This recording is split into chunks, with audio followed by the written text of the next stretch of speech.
Hi అండి, నేనండి మీ పుణ్యవతిని. ఈరోజైతే పెసరపప్పు, కప్పు పెసరపప్పు ఇదైతే ఫస్ట్ శుభ్రంగా కడుక్కొని అయితే నానబెట్టుకోవాలి. పప్పును కొంచెం నానాలి, ఎంత నానుతే అంత మంచిది. కాకుంటే ఒక 2 గంటలు అయితే నానాలి ఈ పప్పు. నేనైతే 2 గంటలు నానబెట్టిన. ఇది కప్పు పెసరపప్పుకు కప్పు బియ్యపిండి సేమ్. ఎందుకంటే పప్పు ఎక్కువ ఉంటేనే ఈ పప్పు చెక్కలు మంచి టేస్ట్గా ఉంటాయి. పప్పు గారెలైనా అనొచ్చు, పప్పు చెక్కలైనా అనొచ్చు. మేమైతే తెలంగాణలో ఎక్కువ గారెలైనా అంటాము. అంటే ఇవి మామూలుగా గారెలు చేసుకున్నట్టు కాదండి. ఎందుకంటే మామూలుగా గారెలు చేసుకుంటే ఈ కప్పు పిండికి ఒక చిన్న 2 స్పూన్ తోటి పప్పు వేసుకుంటాము, సరిపోద్ది. 1 స్పూన్ వేసుకున్నా సరిపోద్ది పప్పు. కాకుంటే ఏంటంటే మంచి టేస్ట్గా ఉండాలంటే కప్పు పిండికి కప్పు పప్పు అయితే ఖచ్చితంగా పోసుకోవాలి, అప్పుడే టేస్ట్గా ఉంటుంది. ఇప్పుడైతే కప్పు పప్పు, కప్పు బియ్య పిండి తీసుకున్న, ఒక 6 పచ్చిమిర్చి, ఒక మీడియం సైజు ఉల్లిపాయ కొంచెం తక్కువ తీసుకున్నా. ఫస్ట్ అయితే ఈ పచ్చిమిర్చి కొంచెం మధ్యలోకి ఇట్లా కట్ చేసుకొని ఇందులో వేసుకొని ఇదైతే కొంచెం బరకగా పట్టుకోవాలి, మెత్తగా కాకుండా. ఉల్లిపాయ కూడా ఇట్లా కట్ చేసి వేసుకోవాలి, లేకుంటే కొంచెం ఎక్కువసేపు దంగిందంటే మెత్తగా అయిపోద్ది. ఎక్కువసేపు దంగకుండా కొద్దిసేపు దంగితే అయిపోద్ది. కొంచెం అయితే ఉప్పు వేసుకొని ఇది మిక్సీ పట్టుకుందాం. ఇప్పుడైతే ఈ పిండి ఫస్ట్ అయితే ఇందులో వేసుకుందాము. వేసుకున్నాక ఈ పప్పు కూడా వేసుకోవాలి, ఎందుకంటే పప్పు అయితే నీళ్లు వంపుకోవాలి. పప్పు వేసుకుందాం ఇప్పుడు. ఇందులో కొంచెం నీళ్ళు ఉంటాయి కదా అడుక్కు, ఈ నీళ్ళు కూడా కొంచెం ఇట్లా తీసేసుకుంటే అడుగు నీళ్ళు అయితే పారబోసుకోవాలి. ఎందుకంటే పిండి మెత్తగా అయిపోద్ది, చూసి కలుపుకోవాలి. నీళ్ళు అవసరమైతే వేసుకోవాలి, లేకుంటే లేదు. పప్పు నానింది కదా, చూద్దాము. ఈ కారం మనము ఉల్లిపాయను పచ్చిమిర్చి పట్టినాం కదా, కారం ఇది కూడా ఇందులోనే వేసుకోవాలి. ఇప్పుడు కొత్తిమీర వేసుకుందాము, కొంచెం జీలకర్ర వేసుకుందాము, కొంచెం పసుపు వేసుకుందాము. ఇప్పుడు కొంచెం కరివేపాకు వేసుకుందాము. ఇప్పుడు ఉప్పు వేసుకుందాము. ఎందుకంటే కారంలో కొంచెం వేసినా కదా, మనం పచ్చిమిర్చి పట్టినప్పుడు టేస్ట్ చూసినాక వేసుకోవచ్చు. ఇదంతా కలుపుకుందాం. ఇప్పుడు నీళ్ళు అవసరం ఉంటే వేసుకోవాలి, లేకుంటే లేదు. ఎందుకంటే పప్పు నానింది, మళ్ళీ పచ్చిమిర్చిను ఉల్లిపాయ కూడా పట్టిన కదా, అందులో కూడా కొంచెము నీరు లాగుంటుంది. అందుకే అవసరం ఉంటేనే వేయాలి, లేకుంటే లేదు. చూసుకొని వేసుకోవాలి. చూసిరు కదా, అవసరం లేదు. ఎందుకంటే ఇదే సరిపోతుంది, మనం నీళ్ళు వేసుకోవాల్సిన పని లేదు.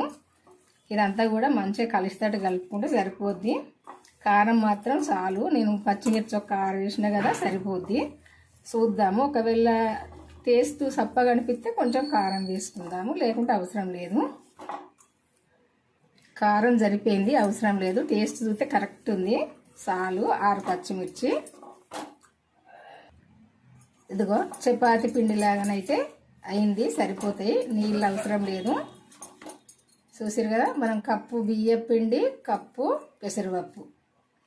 ఇది మనం సరిపోనైతే ఇట్లా చిన్న చిన్నగా బాల్లాగా చేసుకోవాలి. మనం ఏ సైజు చేసుకుంటే ఆ సైజు అయితే చేసుకోవాలి. అన్నీ అయితే ఇట్లా చేసి తీసుకోవాలి.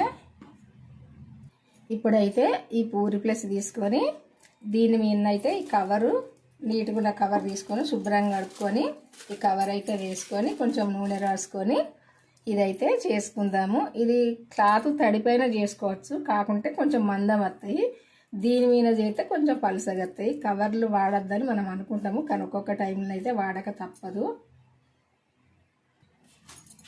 ఒకటి తీసుకొని ఇట్లా పైనుండి కవర్ వేసుకొని ఇట్లనైతే ఒక్కసారి ఇట్లా నొక్కితే సరిపోద్ది. ఇట్లా పలుసగా వస్తుంది. క్లాత్ మీద చేసుకుంటే కొంచెం మందం వస్తుంది.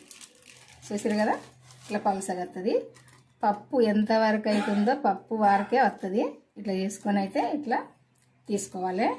ఇప్పుడు ఒక కడాయి పెట్టుకొని వేడైనాక నూనె అయితే పోసుకుందాము.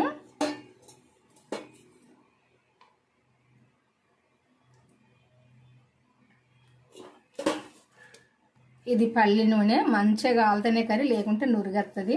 కొంచెం నూనె అయితే మంచిగా గాలాలి. నూనె వేడైంది చూసుకొని ఇప్పుడైతే ఇందులో వేసుకోవాలి.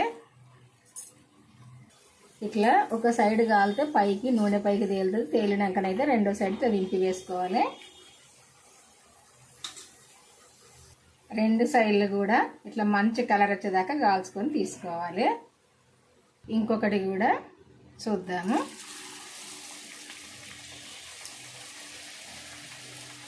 ఇది కూడా అంతే, ఒక సైడ్ కాలినాక ఇంకొక సైడ్ దింపి వేసుకోవాలి. ఇది కూడా కాలిని తెలవాలంటే నూనె మీద బుడగలు తగ్గినాయంటే ఇది కాలినట్టే లెక్క. ఈ బుడగలు తగ్గినాక మాత్రం తీసుకోవాలి. ఈ కలర్ వచ్చేదాకా కాల్చుకుంటే సరిపోద్ది. అన్ని ఇట్లా చేసుకుంటే అయిపోద్ది. చెయ్యడం అయితే అయిపోయిందండి. అప్పటిదప్పుడు 5 నిమిషాలలో చేసుకోవచ్చు. ఇంట్లో బియ్యం పిండి పప్పు ఉంటే సరిపోద్ది. పప్పు మాత్రం ఇట్లా మంచిగా ఎక్కువ పోసుకోవాలి. ఎక్కువ పోసుకున్నప్పుడే మనం తిన్నప్పుడు పళ్ళ కింద పడ్డదనుకోండి పప్పు మంచి టేస్ట్గా ఉంటుంది, కరకర ఉంటుంది. మంచిగా అన్నీ కూడా ఇట్లా చేసుకుంటే మంచి టేస్ట్గా ఉంటుంది. ఇది తెలిసిన వాళ్ళు వచ్చినప్పుడైనా, పిల్లలైనా, పెద్దవాళ్ళైనా, టీ టైంకైనా ఎవరైనా మంచిగా ఇష్టంగా తినచ్చు. ఇట్లా చేసుకుంటేనైతే ఒక్కసారి అయితే మీరు ఇంతవరకు చేయని వాళ్ళు అయితే చేసుకోండి. పప్పు అయితే ఇట్లా పప్పు పిండి ఎంతో పప్పు అంతా పోసుకొని ఇట్లా చేసుకోండి, మంచి టేస్ట్గా ఉంటుంది. ఎందుకంటే ఈ పప్పు నూనెలో కాలితే పెసరపప్పు ఖచ్చితంగా మంచి టేస్ట్గా ఉంటుంది. చూసారు కదా, పప్పు అయితే ఇట్లయితే చేసుకోండి. టీవీ ముందు టైంపాస్కైనా తినచ్చు, టీ టైంకైనా తినచ్చు, ఎవరు వచ్చినా పెట్టచ్చు, వాళ్ళు తినచ్చు, మీరు తినచ్చు. చూసారు కదా. మరి మీకు నచ్చుతున్నైతే ఒక లైక్ చేసి అయితే మన ఛానల్ అయితే సబ్స్క్రైబ్ చేసుకొని వాళ్ళైతే చేసుకొని మన ఛానల్కి అయితే వెళ్ళి ఈ వీడియో చూసి ఎట్లా చేసినా చూసి మీరు కూడా చేసుకొని మీకు తెలిసిన వాళ్ళకి షేర్ చేయండి. మీ ఫ్రెండ్స్కి, చుట్టాలకు అందరికీ షేర్ చేయండి, వాళ్ళు కూడా చేసుకుంటారు. సరేనా. చూసారు కదా, అప్పటిదప్పుడే చేసుకోవచ్చు. బాయ్ అండి, ఉంటా. మరి మళ్ళీ వంటతో అయితే కలుద్దాము. ఈ రోజైతే ఈ వంట